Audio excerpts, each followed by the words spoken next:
Salut à tous, j'espère que vous allez bien. On va dire, ce premier cours sur ordinateur, on va parler de tout ce qui est adressage IP. Ah, je vais reparler de ça, adressage IP, le sous-réseautage pour les nouveaux utilisateurs. Donc voilà, bon, on est sur le site officiel de Cisco qui explique tout ça en détail. Je vous mettrai le lien dans la description pour ceux qui veulent avoir un cours détaillé de tout ce qui est adresse IP, comment configurer des nouveaux adresses IP, nouvelles adresses IP. Vous allez voir le VLSM, hein, c'est très important, les sous-réseaux, etc., etc. Ok, donc pour commencer, on va prendre, je vais être direct, hein, on va utiliser un exemple d'internet, donc de Google. L'exemple dit, on a 192, bon, je l'ai écrit ici, 192.16.254.1, c'est une adresse. On est demandé à trouver l'adresse réseau, l'adresse de diffusion et le masque sous réseau. Donc, c'est très facile de les prendre. Déjà, j'ai donné une légère explication par rapport à ça. Donc, une adresse IP V4, version 4. Alors, elle a 4 octets en tout. Donc, dans chaque numéro, on a un seul octet. Chaque octet, il a 8 bits. Donc, ce qu'on appelle des bits, c'est un 0 ou un 1. Donc, un bit peut avoir soit 0, soit 1. Voilà. Donc, on a 8 bits dans chaque partie. Le total est de 32 bits. Donc, ben voilà, 4 bits. Chaque bit comprend 8 bits. Et donc, 4 fois 8, ça nous fait 32. Alors, si on revient à ça, en fait. Alors, on a l'adresse réseau. Comment prendre, en fait, comment deviner, comment trouver l'adresse IP. C'est pas deviner, comment calculer l'adresse IP. Donc, on a cette partie. Déjà, on doit voir à quelle classe elle appartient. Alors, on va voir les classes. Voilà, on va faire comme ça. Très facile, très simple.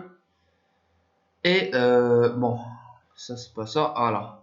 Et on retrouve que 192, hein, on a 192, elle est dans la classe B. La classe B, on sait que le masque sous réseau de la classe B, c'est celui-là. Donc c'est ça.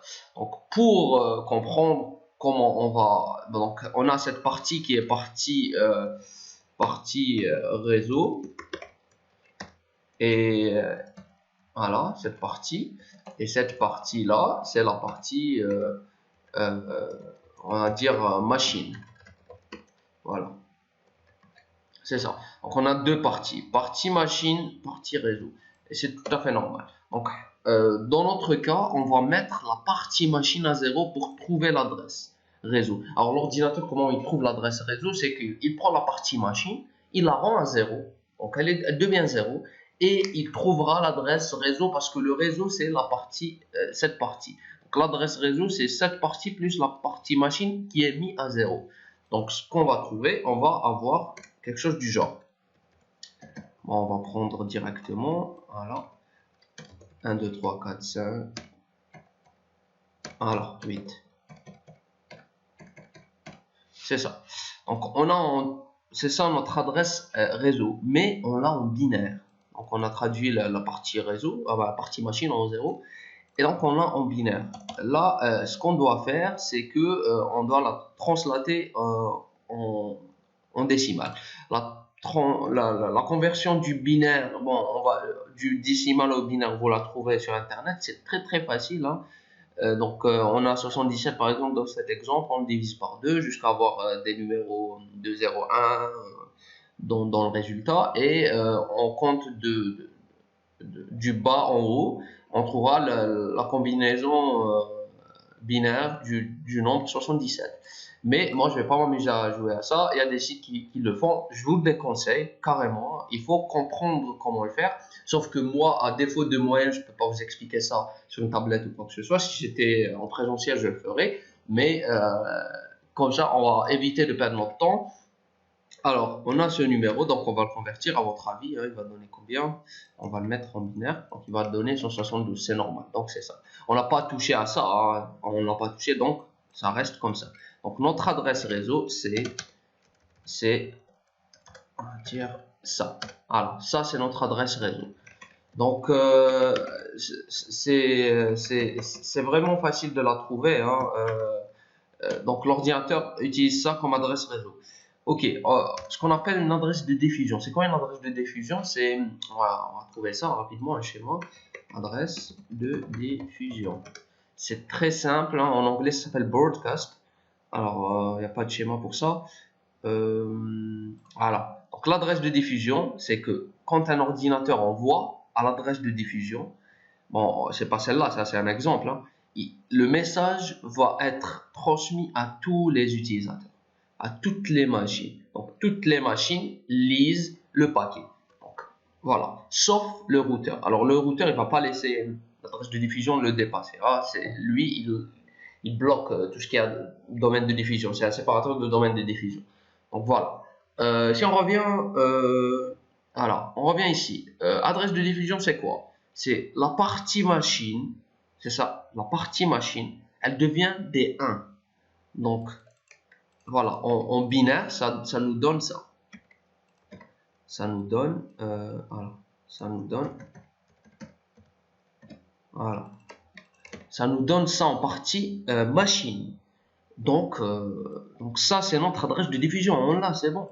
Donc, pour l'avoir, bon, pour la traduire, on va faire ça. Mais par contre, on n'a pas de 00. Si on prend les 8 1, on les met, bon, pas ici, on les met ici, ça nous donne 255. Et donc, notre adresse de diffusion est 255, 255. Voilà. Ça, c'est notre adresse de diffusion. OK. On n'a pas le masque. On n'a pas de masque sous réseau. Admettons qu'on n'a pas de masque. Et il est demandé de trouver le masque sous réseau de cette adresse IP. Donc, on a ça. Et on doit trouver le masque sous réseau.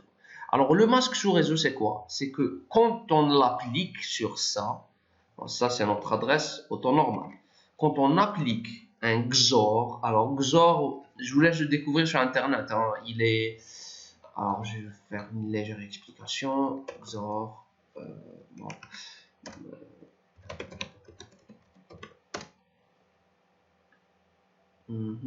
Voilà, bon, XOR, c'est ça. XOR, je sais pas pourquoi j'ai écrit ça. Alors, XOR, c'est quoi? Bon, plutôt un AND. Donc, XOR, plutôt un AND. Voilà. Donc, quand on a 0 et 0, oui, alors c'est pas ça, attendez. Voilà. Non, c'est pas ça aussi. Ça, c'est du XOR aussi. Attendez. En bref, enfin, je vais vous expliquer ça. En bref, en prendre l'adresse du sous-réseau, si elle est de... Bon, tout à l'heure, on a dit c'était 255.255.0.0 parce que c'est une classe B. Et si on prend ça, on met comme ça. Et d'accord, donc on met comme ça. Je vais faire ça. Ça marche. Donc en réalité, en fait, qu'est-ce qui se passe? Il y aura un plus logique. Un plus logique, ça veut dire quoi? Ça veut dire si on va prendre chaque bit avec chaque bit, hein, vu qu'il y a 32 bits au total, 32 bits. Donc si 1 est égal à 1, si 1 plus 1, si vrai plus vrai, on a vrai. Si faux plus vrai, on a un faux. Donc, si ils sont tous les deux à 1, on a un 1. Si ils sont, si un des deux, il est à 0, donc on a 0. Et donc, ce qu'on va constater que cette partie ne va pas changer parce qu'elle va être additionnée à cette partie. Mais par contre, cette partie, elle va être changée, hein. Le 1 avec le 0, et bah, ça va être tous des 0 parce qu'elle a le côté. On a en fait, dans le côté, dans le deuxième côté, on n'a que des 0. Donc, si on fait l'addition, on trouvera que des 0. Ok, donc comment trouver l'adresse, le masque sous réseau, admettons qu'on ne l'a pas. On a notre adresse réseau, notre adresse machine, notre machine. Donc on va mettre toute la partie machine à 1. C'est ça en fait. Plutôt la partie réseau, pardon. La partie réseau à 1. On met toute la partie réseau à Voilà. Donc la partie réseau, on a deux parties. Donc 8 bits, 8 bits, donc on a 16 bits. Vu c'est la classe B. Et la partie machine, on la met à 0. Très simple et efficace. Donc, pas moyen de... Il n'y a pas d'ambiguïté là-dessus. Hein. On verra d'autres exemples dans une prochaine vidéo. Donc, très simple. Et là, on a notre adresse, notre masque sous réseau, notre masque réseau plutôt. Et donc, pour le traduire hein, en décimal, on sait que 8.1, c'est 255. Hein. 0.0, c'est ce qu'on avait tout à l'heure. Donc voilà, c'est assez simple comme principe. Et vous allez trouver ça, tout ça dans cette partie. Donc on a dans l'explication de Cisco, sachant que Cisco c'est quoi? C'est une grande marque de réseau qui s'impose face à ses concurrents. Hein. Personnellement, hein, je trouve que elle est bon, c'est logique, elle s'impose face à ses concurrents. Et puis elle propose des cours, des certifications assez intéressantes, hein, très intéressantes même. Tout ce qui est CCNA pour tout ce qui est académique et CCNP pour tout ce qui est professionnel. Et bien d'autres certifications, bien sûr. Ok, on a ce qu'on appelle voilà, adresse, donc le numéro d'ID unique attribué à un hôte ou une interface dans un réseau.